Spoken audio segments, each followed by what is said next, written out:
Guys, welcome back to another video. मेरा नाम है आकाश विश्वकर्मा और आपका स्वागत है हमारे यूट्यूब चैनल नालंदा ग्रुप पर। पिछली वीडियो में हमने पढ़ा था रिफ्रैक्शन ऑफ लाइट और थोड़ा सा पढ़ा था, कुछ पार्ट रिफ्रैक्टिव इंडेक्स का भी पढ़ा था, अपवर्तनांक का भी थोड़ा सा पार्ट पढ़ा था। अब जरा समझते हैं, अपवर्तनांक में दो चीजें बड़ा मुश्किल हो जाती हैं। एक तो जो है क्या, निरपेक्ष अपवर्तनांक और दूसरा सापेक्ष अपवर्तनांक। इन दोनों को क्लासिफाई कैसे करें और कैसे पता करें, कैसे लिखा जाता है इनको, इन चीजों को आज हम देखेंगे। तो शुरू करते हैं। सबसे पहले बात करते हैं अपवर्तनांक। एक बार फिर से देख लीजिए, अगर कोई दो माध्यम है, यह माध्यम हो गया 1 और यह माध्यम हो गया 2, ठीक, दो माध्यम हो गए। अब प्रकाश की किरण यहां से आई और दूसरे माध्यम में प्रवेश करके गई, ठीक, तो जानी चाहिए इसको सीधे, जानी चाहिए इसको सीधे, लेकिन बताया गया था आप लोगों को सीधे नहीं जाती है, थोड़ा सा क्या होती है, अपने मार्ग से विचलित होके चली जाती है, ठीक, मार्ग से विचलित होके चली जाती है, तो इसी प्रोसेस को अपवर्तन कहते हैं, ठीक। अब ध्यान दीजिए, अगर पूछा जाए कि बताइए इसका अपवर्तनांक क्या होगा, इसका अपवर्तनांक क्या होगा, तो बोलेंगे हम पहला माध्यम है और पहले माध्यम के सापेक्ष दूसरे माध्यम का अपवर्तनांक क्या होगा। यहाँ पे कौन सा शब्द यूज करेंगे, पहले माध्यम के सापेक्ष दूसरे माध्यम का अपवर्तनांक। तो क्या होगा, पहले माध्यम के सापेक्ष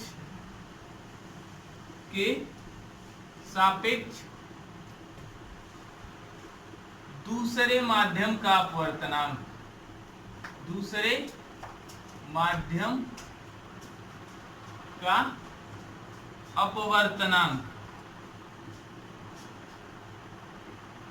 तो ध्यान दीजिए, जिसको हम सापेक्ष माने हैं, जिसको हम सापेक्ष माने हैं उस वैल्यू को आगे लिखते हैं, यानी कौन सा पहले होगा 1, ठीक, और जिसका अपवर्तनांक निकालना है उसको n के बाद लिखते हैं, अर्थात 2 हो जाएगा। यहाँ क्या हो जाएगा, 2, 1n2 बराबर क्या हो जाएगा, तो ध्यान दीजिए, दूसरे माध्यम का अपवर्तनांक, दूसरे माध्यम का अपवर्तनांक बटे में पहले माध्यम का अपवर्तनांक, क्या हो जाएगा, दूसरे माध्यम का अपवर्तनांक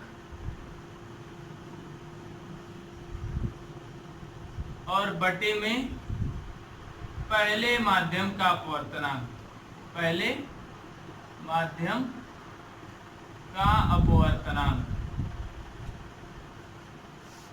ठीक, पहले माध्यम। इसको हम डिनोट करते हैं n2 से और इसको दर्शाते हैं n1 से।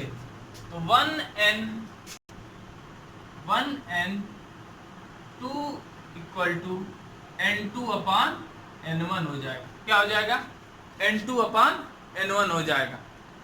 अब ध्यान दीजिए, यह भी किसके बराबर होगा, तो हम पढ़े हैं रिफ्रैक्टिव इंडेक्स बराबर क्या होता है, तो अपवर्तन के दूसरे नियम से हम क्या जानते हैं, अपवर्तनांक बराबर होता है sine I upon sine R. Snell का नियम याद है ना, स्नेल के नियम से क्या हो जाएगा, sine I upon sine R, ठीक है ना, sine I upon sine R, जहां आई क्या है भाई, यही अपतन कोण है और यह हो गया हमारा अपवर्तन, सॉरी यह हो गया अपवर्तन कोण, ठीक। तो ये हो गया क्या, sine I upon sine R, ठीक। तो ये था पहले माध्यम के सापेक्ष दूसरे माध्यम का अपवर्तनांक। अब जरा बात करते हैं, अपवर्तनांक दो प्रकार के होते हैं, एक होता है निरपेक्ष अपवर्तनांक, निरपेक्ष अपवर्तनांक। निरपेक्ष अपवर्तनांक में क्या होता है, एक माध्यम निर्वात या वायु मानते हैं, क्या कहते हैं, निरपेक्ष अपवर्तनांक में क्या इंपॉर्टेंट पॉइंट है, एक माध्यम, सॉरी माध्यम तो होता ही नहीं है, निर्वात तो क्या है, जहां माध्यम नहीं होता, तो क्या हो जाएगा, वहां पर एक माध्यम वायु होता है या निर्वात होता है, या निर्वात होता है, ठीक। पहला चीज तो निरपेक्ष अपवर्तनांक बराबर क्या हो जाएगा, निरपेक्ष अपवर्तनांक तो सीधे उसको लिखते हैं, मान लीजिए इसी को लिखते हैं, दूसरे माध्यम का अपवर्तनांक निकालना है, ये हमारा वैक्यूम हो गया, तो यहां पर हो जाएगा 1n2 इक्वल टू n2, ठीक है ना, n2 हो जाएगा। और यहाँ पर अपवर्तनांक निर्वात का एक ही होता है, ठीक। अब ध्यान दीजिए एक चीज, सबसे इंपॉर्टेंट बात, कि अगर हम इसको चाल के माध्यम से दर्शाएं तो चाल के माध्यम से लिखेंगे क्या, सॉरी 1 नहीं रहेगा यहाँ पर, चाल के माध्यम से निरपेक्ष अपवर्तनांक बराबर अपवर्तनांक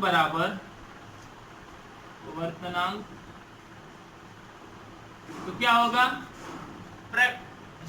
निर्वात में प्रकाश की चाल जिसको हम दिखाते हैं C से, और माध्यम में प्रकाश की चाल V, ये हो जाएगा किसका फार्मूला, निरपेक्ष अपवर्तनांक का, जहां C क्या है भाई, निर्वात में प्रकाश की चाल, या इसको कहते हैं 3 × 10⁸ मीटर प्रति सेकेंड, और V क्या है, माध्यम में प्रकाश की चाल, ठीक, ठीक। अब अगला बात करते हैं सापेक्ष अपवर्तनांक का, इतनी चीजें नोट करिए, फिर वीडियो में आगे बढ़ते हैं। अब बात करते हैं सापेक्ष अपवर्तनांक की, रिलेटिव रिफ्रैक्टिव इंडेक्स की। तो जरा समझते हैं, अगर कोई दो माध्यम दे दिया है, जैसे एक माध्यम दे दिया आपको कांच और दूसरा माध्यम दे दिया जल, ठीक है ना, और कह दे कि बताइए कांच के ऐसे लीजिए, जल के सापेक्ष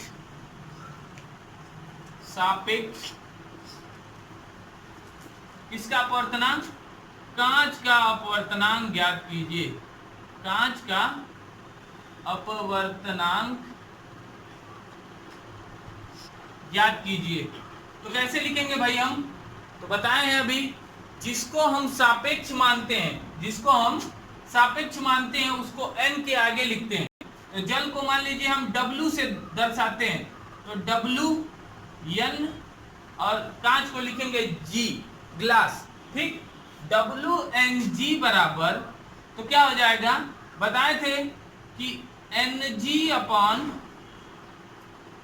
Nw, क्या हो जाएगा, Ng अपॉन Nw, अर्थात कांच का अपवर्तनांक बटे में जल का अपवर्तनांक, कांच का अपवर्तनांक बटे में जल का अपवर्तनांक। अथवा एक और क्या लिख सकते हैं, इसको और क्या लिख सकते हैं भाई, तो लिख सकते हैं किसमें, जल में प्रकाश की चाल,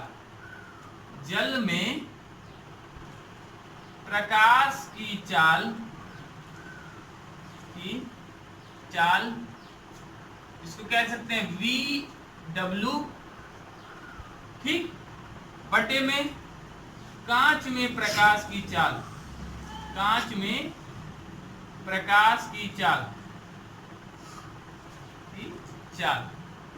इसको कहेंगे क्या हम, VG, ठीक। अब देखिए थोड़ा सा कंफ्यूजन क्रिएट कर देता है एक चीज, कि जल में प्रकाश की चाल VW, ठीक है ना, यहाँ पे ये व्युत्क्रम हो जाते हैं, ऐसा क्यों होता है जरा समझो। तो WnG बराबर Ng अपॉन N2, इन चीजों को आपको याद करना पड़ेगा।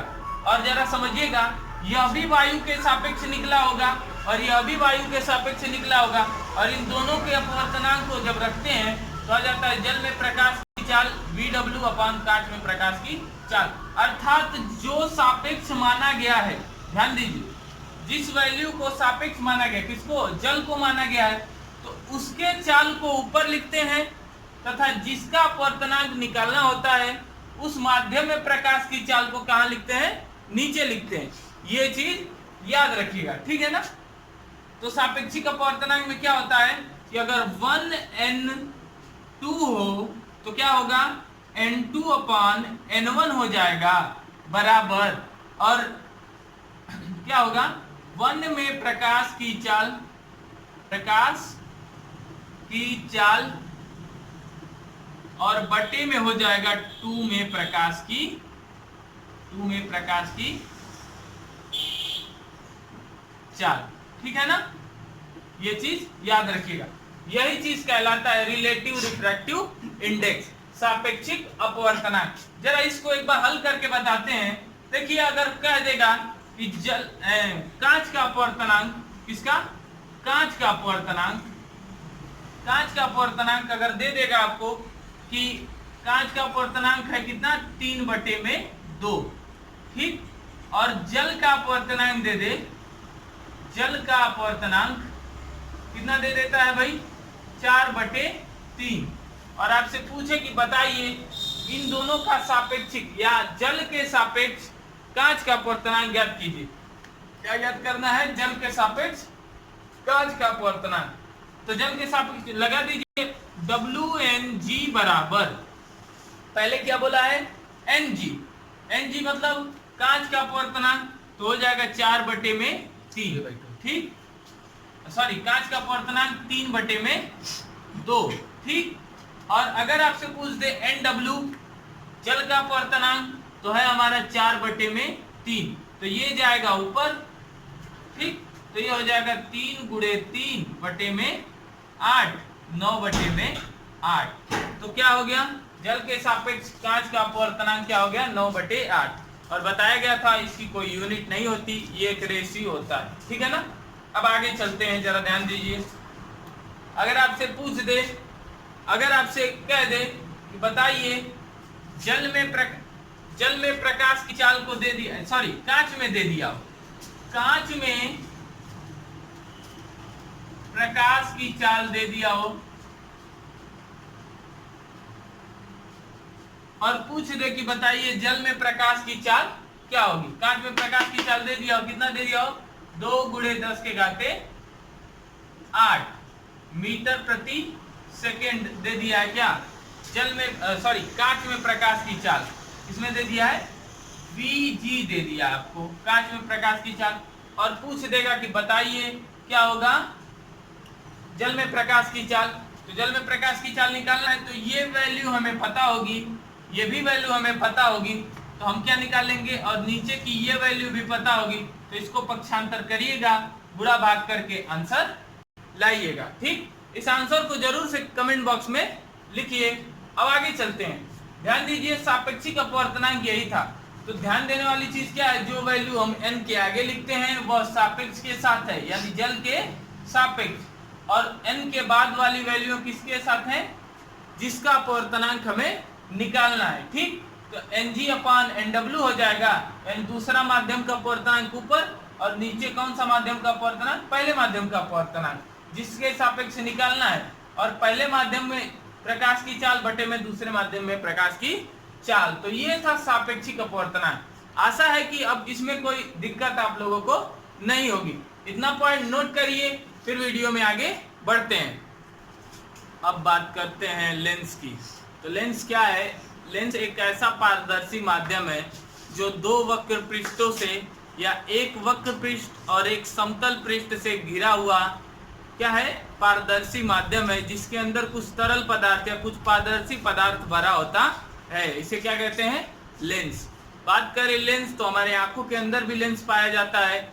बहुत सी चीजें होती हैं, चीजों को बड़ा देखने में, चीजों को छोटा देखने में, इन सब चीजों में क्या होता है? लेंस बहुत ज्यादा सहायक होता है। इसके अलावा देखिए, दूर की चीजों को देखने के लिए जो दूरदर्शी होती है, सूक्ष्मदर्शी होती है, इन सब में भी क्या होता है? लेंस प्रयुक्त किया जाता है। तो बहुत इंपॉर्टेंट है, इस हिसाब से ये टॉपिक शुरू करते हैं लेंस। ठीक है ना। लेंस, तो लेंस की बात करें तो लेंस की डेफिनेशन क्या हो जाएगी? 2 पृष्ठों से, या ऐसे कह सकते हैं 2 गोलीय पृष्ठ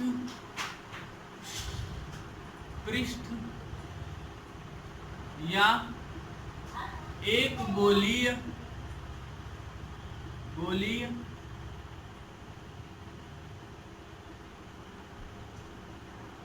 तथा एक समतल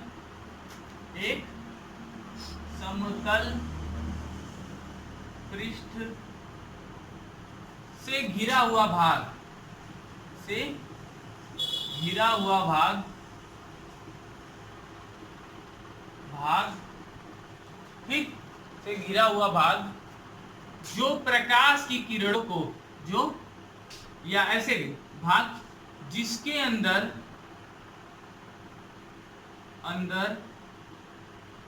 पारदर्शी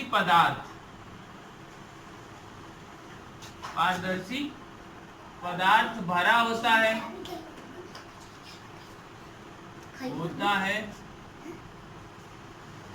तथा वह प्रकाश की किरणों को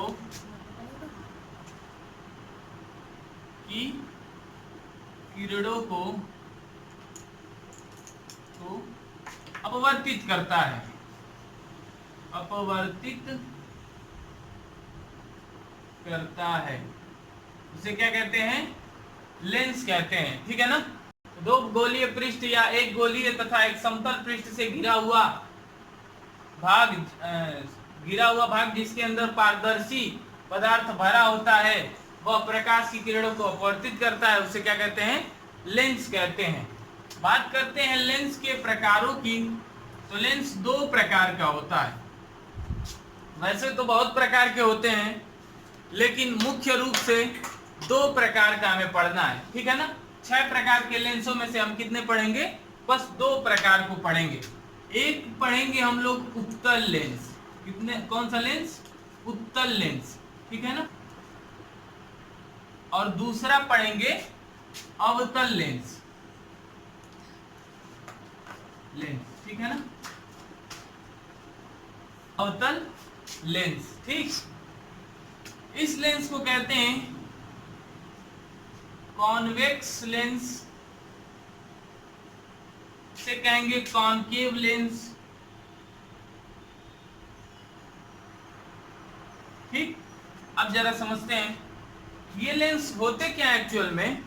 दो हम गोलीय कोष लेते हैं। क्या लेंगे? गोलीय कोष। तो एक गोलीय कोष ले लिया ये और दूसरा गोलीय कोष ले लिया ये। ठीक है ना? अब इन दोनों गोलीय कोषों के देखेंगे, ये वाला जो भाग है एक दूसरे पर इंटरसेक्ट करते हैं, और जितने भाग ने इंटरसेक्ट किया इन भाग को क्या करते हैं? काट के अलग कर लेते हैं। अब यहाँ से हम क्या करते हैं? इसके बीच पारदर्शी पदार्थ भर देते हैं। क्या भर देते हैं? पारदर्शी पदार्थ भर देते हैं। जब हमने पारदर्शी पदार्थ भर दिया तो भरने के पश्चात क्या बन गया? जो निकाय बना उसी को कहते हैं लेंस कहते हैं। या अब देखो, इस तरह से जब इंटरसेक्ट किया हुआ है और पारदर्शी पदार्थ भरते हैं तो इस प्रकार से बना हुआ लेंस क्या कहलाता है? उत्तल लेंस कहलाता है। कौन सा लेंस कहलाता है? उत्तल लेंस कहलाता है। इसकी डेफिनेशन क्या होती है जरा सुनिए। वह लेंस जो किनारों पर पतला होता है तथा बीच में उभरा हुआ होता है या मोटा होता है उसे हम क्या कहते हैं? उत्तल लेंस कहते हैं। किनारों पर ये कैसा होगा? पतला होगा, और बीच वाला भाग जो होता है इसका उभरा हुआ होता है। ठीक है, तो उसे उत्तल लेंस कहते हैं। अब बात करते हैं अवतल लेंस की।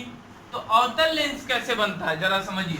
ये दो गोले हो गए, अब इन दोनों गोलों के इस वाले पार्ट में कोई हम पारदर्शी पदार्थ भर देते हैं, इस वाले पार्ट में, तो इस तरह से यह निकाय जो बना इसे हम क्या कहते हैं?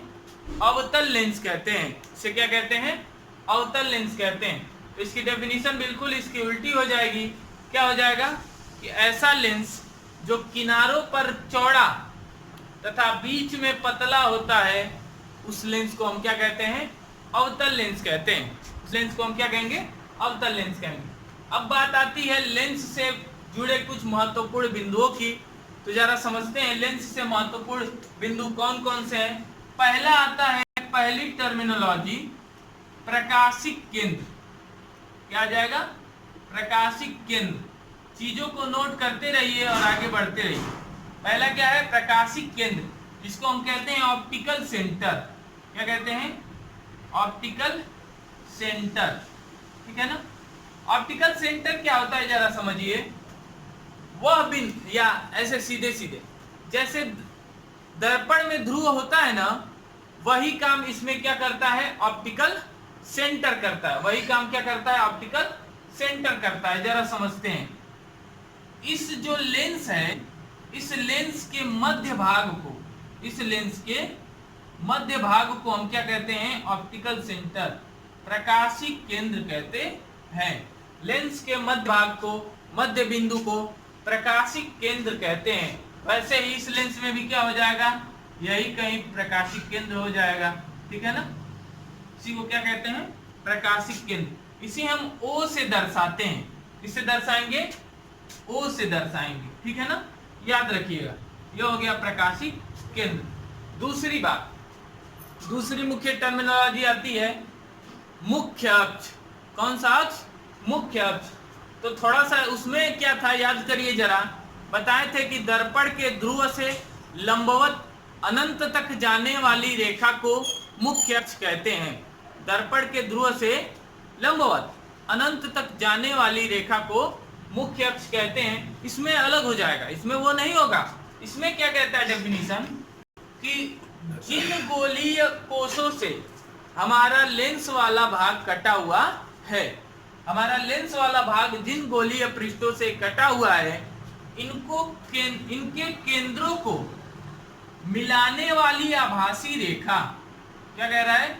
इनके केंद्रों को मिलाने वाली आभासी रेखा जो अनंत तक जाती है, इनके केंद्रों को मिलाने वाली वो आभासी रेखा जो अनंत तक जाती है, उसे मुख्य अक्ष कहते हैं। उसे क्या कहते हैं? मुख्य अक्ष कहते हैं।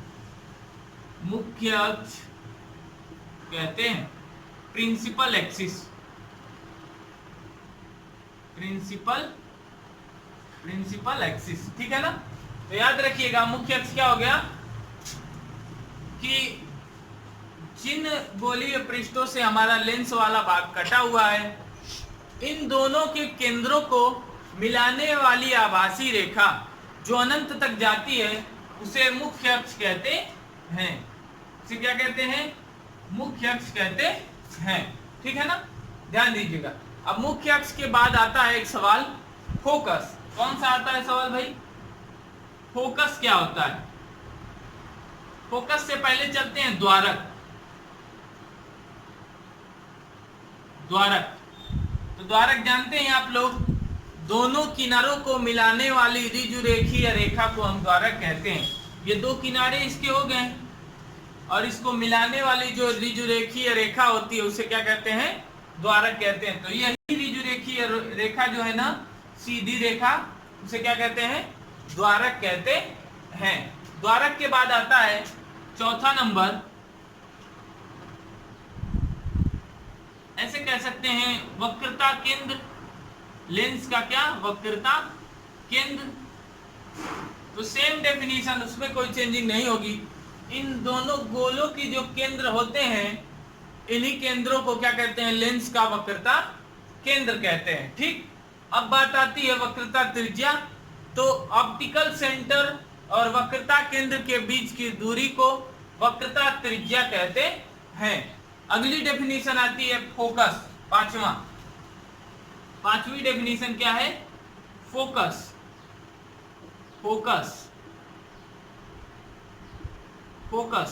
तो फिर वही वाला याद करिए डेफिनेशन, मुख्य अक्ष के समांतर आने वाली किरणें लेंस से टकराने के पश्चात, मुख्य अक्ष के समांतर आने वाली किरणें लेंस से टकराने के पश्चात जिस बिंदु पर केंद्रित होती हैं अथवा होती हुई प्रतीत होती हैं, उसे क्या कहते हैं?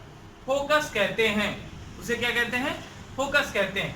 अब देखिए, उत्तल दर्पण में तो सीधे आके क्या होगा?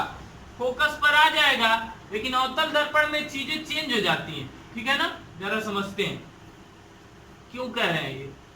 देखिए, ये हमारी प्रिंसिपल एक्सिस हो गई, ये हो गया ऑप्टिकल सेंटर। अब ध्यान दीजिएगा, मुख्य अक्ष के समांतर आ रही है ये किरण।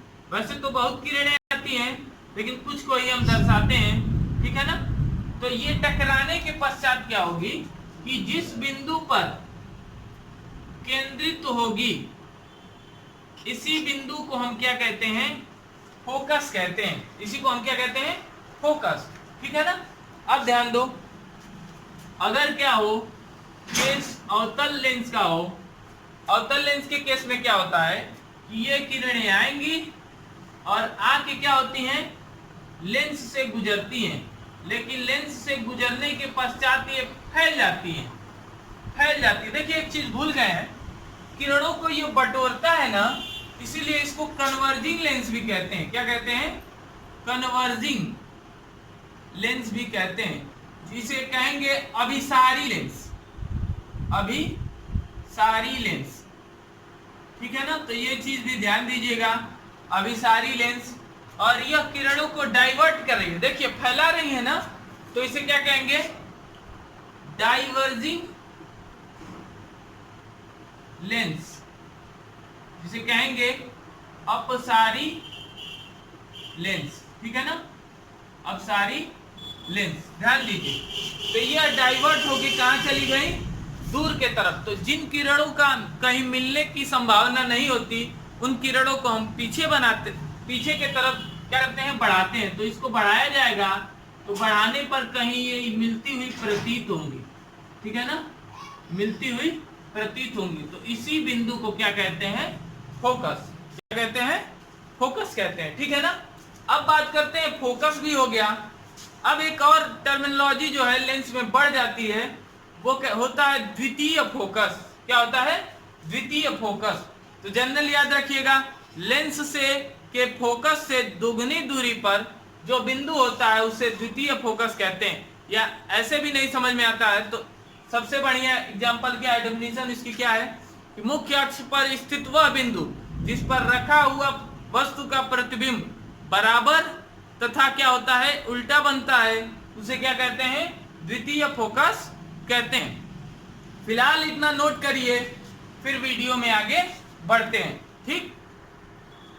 अब आप लोग सोच रहे होंगे कि सर ठीक है, जितने बिंदु बताए हैं। अभी सवाल आपके मन में आता होगा कि भाई लेंस के द्वारा अपवर्तन होता कैसे है सर? ये तो आपने बताया नहीं, जरा सुन लीजिए। देखते हैं लेंस के द्वारा अपवर्तन कैसे होता है। तो ध्यान दीजिए, यह हमारा लेंस हो गया। कोई भी लेंस, दोनों लेंस से बारी बारी से समझा जाएगा। ठीक है ना। अभी हम दो प्रॉपर्टीज बताएं कि इस लेंस को हम कन्वर्जिंग लेंस कहते हैं, अर्थात यह किरणों को बटोरने वाला लेंस है। तो कैसे होता है जरा समझते हैं। ध्यान दीजिए, यह प्रिंसिपल एक्सिस हो गई। अब यहां से किसी किरण को हम भेज रहे हैं। क्या कर रहे हैं? किसी किरण को भेज रहे हैं। तो ध्यान दीजिए, यह लेंस है, कांच का लेंस मान लीजिए। तो कांच है और यहाँ की का इंटरफेस कैसा है भाई? वायु है। कैसा है? वायु है। और यह इंटरफेस कैसा है? कांच है। ठीक है ना। तो वायु है, तो यह कैसा माध्यम हो गया भाई? विरल। और विरल से कांच में जा रहा है, तो यह क्या हो जाएगा? सघन हो जाएगा। कैसा हो जाएगा? सघन हो जाएगा। ठीक है ना। अब ध्यान दीजिए, यह सरफेस है, इस तरह से कुछ इस पर अभिलंब बनेगा। सरफेस के लंबवत बनता है ना, वक्र पृष्ठ है, तो ऐसे कुछ अभिलंब बनेगा। अब ध्यान दीजिए, किरण को जानी चाहिए थी ऐसे। ठीक, किरण को जानी चाहिए सीधे, लेकिन होता क्या है? वायु से अर्थात विरल माध्यम से सघन माध्यम में प्रकाश जा रहा है। तो जाएगा तो किधर जाएगा भाई? विरल से सघन में जाता है तो अभिलंब के तरफ झुकता है, अर्थात यह प्रकाश किधर झुक के आ जाएगा भाई? अभिलंब के तरफ झुक के चला आएगा। ठीक है ना। ज्यादा घुमा दिए हम, थोड़ा सा घूमेगा, अभिलंब के तरफ झुक के चला आता है। ठीक। अब ध्यान दीजिए, आगे अगले इंटरफेस की बात करें तो ये हो गया इसका अभिलंब, ये है कांच और इधर है हमारी वायु। क्या है? वायु। ठीक है ना। और किरण को कैसे जानी चाहिए भाई? सीधे ऐसे जाना चाहिए। लेकिन होता क्या है, ध्यान दीजिए, जब प्रकाश सघन से विरल माध्यम में जाएगा तो अभिलंब से दूर हटता है। तो प्रकाश अभिलंब ये हमारा है, ये हमारा नॉर्मल हो गया। ठीक है ना। अब नॉर्मल से दूर हटना है ना इसको, तो दूर किधर हटेगा? इधर के तरफ, अर्थात पुनः यहां से मुड़ के कहां चला आएगा? यहां चला आता है। तो प्रकाश की किरण आ रही है सीधे, लेकिन क्या होती है? दो पृष्ठों पर टकराने के पश्चात मुड़ के इधर आ जाती है। इस प्रकार से क्या होता है? लेंस में अपवर्तन होता है। ठीक है ना। तो ध्यान दीजिए, यहाँ पर इस पॉइंट P पर मानते हैं लेंस का क्या हो रहा है। देखो, तो एक किरण आई, इसको जानी चाहिए सीधे, लेकिन इस पृष्ठ पर हमने अभिलंब ड्रॉ किया। अभिलंब ड्रॉ किया जब, तो क्या कहता है, विरल माध्यम से सघन माध्यम में प्रकाश जा रहा है। अब विरल माध्यम से सघन माध्यम में जाने पर क्या होगा, वह अभिलंब के तरफ झुकेगा, अर्थात यही अभिलंब है ना जी, MN, यही अभिलंब है MN। तो MN के तरफ झुका तो झुक गया हल्का सा, अब झुका तो फिर ये आया Q पॉइंट पर, इस पर आया Q पॉइंट पर, और अभिलंब है M डैश N डैश, और M डैश N डैश पर क्या होता है कि यह सघन माध्यम से विरल माध्यम में जा रहा है, कांच से वायु में जा रहा है, सघन से विरल में, तो यह अभिलंब से दूर हटेगा, तो यह अभिलंब से दूर हटेगा अर्थात पुनः नीचे आएगा, और आएगा तो इस तरह से प्रकाश का अपवर्तन होता है। सेम चीज आप अवतल लेंस में भी देख सकते हैं। अवतल लेंस में क्या होगा, ध्यान दीजिए कि प्रकाश की किरण आई, ठीक है ना, ये हो गया ऑप्टिकल सेंटर, और प्रकाश की किरण आ रही है, ठीक है ना, इस लेंस से नहीं गुजरेगी, ठीक। अब ध्यान दीजिए ये आई, अब यहां पर क्या होगा, अब इस सरफेस की बात करें तो इस तरह से इस पर एक नॉर्मल बनेगा, MN नॉर्मल बन गया, ठीक। यह वायु है और लेंस हमारा कांच का है, ठीक। अब क्या होगा, जब विरल माध्यम से सघन माध्यम में जाएगा तो इधर किधर का झुकेगा, अभिलंब के तरफ झुकेगा, अर्थात किरण को जानी चाहिए थी सीधे, लेकिन किरण जाएगी किधर, इधर, ठीक है ना। पुनः अब इस सरफेस की बात करते हैं, तो ये हो गया अभिलंब M डैश N डैश, ठीक। अब क्या होगा, प्रकाश को जाना चाहिए सीधे, लेकिन इसे कहाँ हटना है, अभिलंब से दूर हटना है, अतः प्रकाश इधर के दिशा में चला जाता है, इसलिए इसे क्या कहते हैं, अपसारी लेंस कहते हैं, अपसारी लेंस कहते हैं, ठीक है ना। तो आशा है कि आप लोगों को समझ में आ गया होगा कि लेंस के द्वारा अपवर्तन कैसे होता है। अब इसके बाद अगले टॉपिक में अगले वीडियो में पढ़ेंगे, मिलते हैं अगले वीडियो में, तब तक के लिए गुड बाय।